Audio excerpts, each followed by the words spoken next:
more book recommendations, this time related to your favorite horror TV show. Everything from American Horror Story to Stranger Things. There's for sure something in this video that you can add to your TBR list.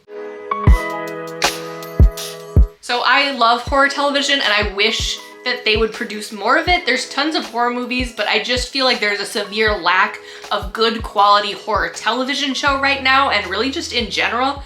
I'm not quite sure why that is, which would be something very interesting to research, but I definitely think that horror television has a lot more in common with horror books than horror movies have in common with horror books. I think that's mainly because you have a lot more time in television to flesh out characters and plot and scares, similarly to how you do in a horror book, right? When you think about like one season of a show, 6, 7, 8 hours long, when that's pretty much your average audiobook, I feel like they're both able to do a lot of stuff that you just can't do in 2.5 hours with a horror movie. I love a good slow burn horror, and you definitely get a lot more of that in horror television than you can in a horror movie for the most part. So I'm especially excited about this video. So like I did in the last video, I kind of boil every television show down to just like 1 or 2 elements. Why do people say they like this? Is it scary? What does this show do better than other shows? And from there, I'm able to kind of tailor my book recommendations to that show. So I'm gonna go in order of my exposure to these television shows, kind of chronologically through my life. So my first one is The Twilight Zone. I first watched The Twilight Zone. I watched The Monsters Are Due on Maple Street in 7th grade English, and that was my first exposure to The Twilight Zone. And now it's come full circle, and I show episodes of Twilight Zone to my English students, so I don't know, that's kind of adorable. But basically, I boiled The Twilight Zone down to 2 main elements. Cosmic horror, right, where you don't really know why this is happening to these people. You have really no answers by the end of the episode, and sci-fi. So if you're a fan of The Twilight Zone, I would recommend We Need to Do Something by Max Booth III. So without giving anything away, the premise of this book is basically that a family takes shelter in their bathroom during a tornado, and weird otherworldly things start to go wrong for them. I think that this book is simultaneously a book that you shouldn't know a ton about before you read, but also a book that you should be prepared for. And all that I mean by that is that I think you should be prepared that this book is weird. It is a cosmic horror book, and I feel like, I don't know, maybe that's a spoiler, but for me, I feel like I need to know something is a cosmic horror book or a cosmic horror movie or what have you before I read it, so that I'm kind of prepared to go in and never get any answers. I feel like it just kind of puts my mental state in the right state before I actually watch it. Otherwise, I just usually get really frustrated that like I never got the answers that I actually wanted. And so being prepared for that, I think, would have helped me a lot and enjoy this book a lot more. I definitely was waiting for there to be answers or explanations or just more going on to this than I ended up getting. So I would caution you before reading that this book is weird and you're not gonna get all the answers that you want.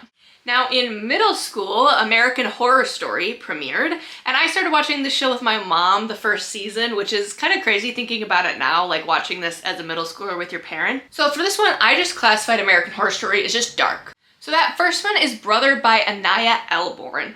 The son of a cannibalistic family wants out, but his family is not going to let him go easily. This is one of the only books I think I've ever read where I just like put the book down and just like sat mouth agape for multiple minutes, just so shocked about what I had just read. I truly did not see this book coming, right? Like, you know it's gonna be messed up when you get into it. Like, it's about a bunch of cannibals. Obviously, this isn't gonna be super happy-go-lucky type of read, but I just didn't realize that it could get more messed up than being about cannibals, but it did. I warn you that it did. I just can't get across, like, how shocked I was where this book ended up. Like, absolutely crazy ending. I actually wouldn't even be surprised if a premise like this ended up on American Horror Story because it was just so shocking. I will say though, I didn't think there was a ton of gore in this, so if you are not a huge gore person, I'd look up some trigger warnings just to double check, but don't be necessarily turned off if you don't like a lot of gore. I actually think this book reads more young adult than horror does. The horror comes from just kind of the scenario and eventually towards the climax of things that start happening, but there's like a romance in this book. Because it is young adult horror, I would also say that it's incredibly fast-paced and pretty easy to read. I think I finished it in 2 days. It's definitely not a giant book. It's definitely not intimidating, I would say. So if you're looking for something that's really messed up, quick read, kind of heartwarming at times. Brother by Anita Elborn is the one for you. But the other book that I would also recommend if you're a fan of American Horror Story would be Still Missing by Chevy Stevens. Now this book is told through the therapist's eyes of someone who was kidnapped and held captive for a year. So each chapter is kind of like a new session, and the reader kind of takes on the role of the therapist.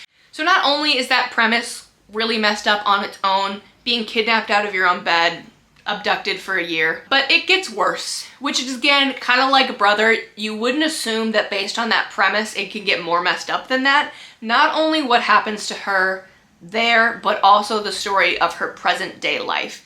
Alright, now the book and television series that I have talked so much about on this channel is The Haunting of Hill House, but I've kind of changed this category into anything by Mike Flanagan. There's a lot in common between all of them, even if one's a haunting and one's about vampires and one's a YA. I feel like at the end of the day, all of them are thematic horror. They're all connected to some societal issue that he is expanding on, usually through the eyes of a classic horror novel. So in these recommendations, I'm specifically looking for something that has a pretty apparent, deeper meaning that's thematic, connected to something in society, but that I would also say is haunting.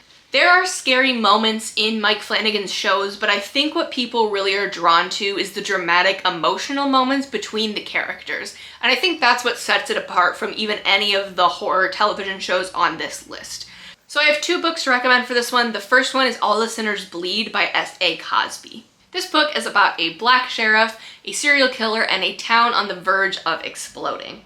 Now, at the forefront of this book is Southern racism specifically, and you never really forget that that is, in general, the issue that the author is trying to... There are other themes that if you sit with and analyze, you can pick up on, but the main one is kind of in your face. And I would say that Mike Flanagan does that also. For example, Bly Manor pretty much explicitly right in the beginning tells you it's going to be a love story, and it is. There's horrifying moments in there, but you never really forget the fact that the theme of this is love. And I feel like All the Sinners Bleed is very similar to that, except instead of a beautiful theme like love, it's a horrific theme of racism. I would also say that if you liked Criminal Minds, you're definitely gonna like All the Sinners Bleed. It reminded me of some of the worst/best episodes of Criminal Minds, where they're so horrifying and messed up that they're one of their best. In a similar vein, I would also recommend When the Reckoning Comes by Latanya McQueen.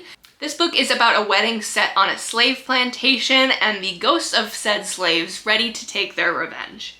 Now this one is a super short book. I think it is less than 200 pages, maybe just above 200 pages. So if you're looking for something really quick, this one would be a great one to pick up. And I think the horror in this is twofold. Not only is there the ghost coming back to kill people, so you have a little bit of like a slasher thriller element there, but then you also get the horror of the fact that it's set on a slave plantation, and it doesn't get more horrific than that. Again, with what I mean with the theme that is up in your face, but also a theme that on further analysis you can pick up on your own. The next show I'm going to talk about is Scream Queens. Now, I classified this as like campy slasher. Like Scream Queens is just fun, it's funny, it knows what it is, it doesn't take itself too seriously. It is like Ryan Murphy's perfect middle ground between Glee and American Horror Story. Whatever the middle of that is, it is Scream Queens. So I actually just read a book that I think kind of fits into this realm, and that would be Mary by Nat Cassidy. This book is really hard to describe, so bear with me, but it's about Mary, who is starting to go through menopause, as she moves back to the town and the aunt that she is trying to forget. It is hinted throughout that there is something wrong with Mary, but you just can't quite put a finger on it. This book I had to do a lot of thinking about, which definitely isn't what you would think when you would say campy slasher, but like it pulls you in so many different directions in an engaging and a non-confusing way, but that you have to kind of take a moment once you're done and be like you just have to sit with it. Like literally so much happens in this book. What I thought I was getting when I read the back cover is not what I got, but in like the best way. But it is well aware of kind of how ridiculous this all is, which kind of reminds me of Scream Queens a lot. Definitely don't rush through this one. Take all the time you need and just enjoy the ride. All right, and then the last show I'm going to talk about is Stranger Things. So I boiled this down to like otherworldly sci-fi. Definitely not stuff that takes place in this solar system, more where you enter a different realm. I have 2 recommendations for this one as well, and the first one is Dark Matter by Blake Crouch. Now again, I don't want to give a ton of this away, but I don't think this is a spoiler. Basically, Dark Matter is about a man who wakes up in a world that is essentially not his own. Now this one is technically a thriller and not a horror book, but I think it is really closely aligned with Stranger Things. If you've read it, you know what I'm talking about, and I think that there's a little bit of those elements in Stranger Things as well, on top of the fact that both of them deal in alternate realities, different realities from our own, different realms, if you will. And so I think there's a lot of similarities that people who like Stranger Things could recognize in Dark Matter. I finished this, I think, in maybe slightly more than 24 hours. It was really incredible, so highly recommend reading it if you haven't. If you're a fan even just remotely of sci-fi, you should check it out. But I think especially you would really enjoy it if you're a fan of Stranger Things.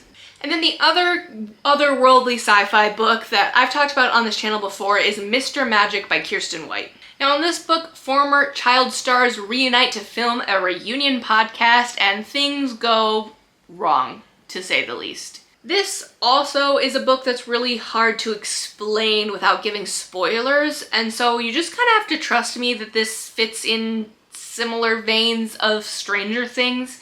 I would say that it is not apparent that they are similar up until probably like 75% through the book. The first half is mostly about the town that this takes place in, a very odd culty-like town. And so the first half really focuses on that element, and then it kind of eventually moves into sci-fi. I would say 50 to 75% through the book. So hang in there if you're really looking for the sci-fi and otherworldly stuff as you get into there. I promise that it is coming. It just takes a little bit of build-up. This is also definitely one of the books that confused me a lot. So it does take a little bit of analysis and slow reading to really get the full effect of it. So those are all of my horror TV show recommendations based on your favorite horror TV show. Let me know what show, movie you'd like me to base my recommendations on next, and I'll see you next time.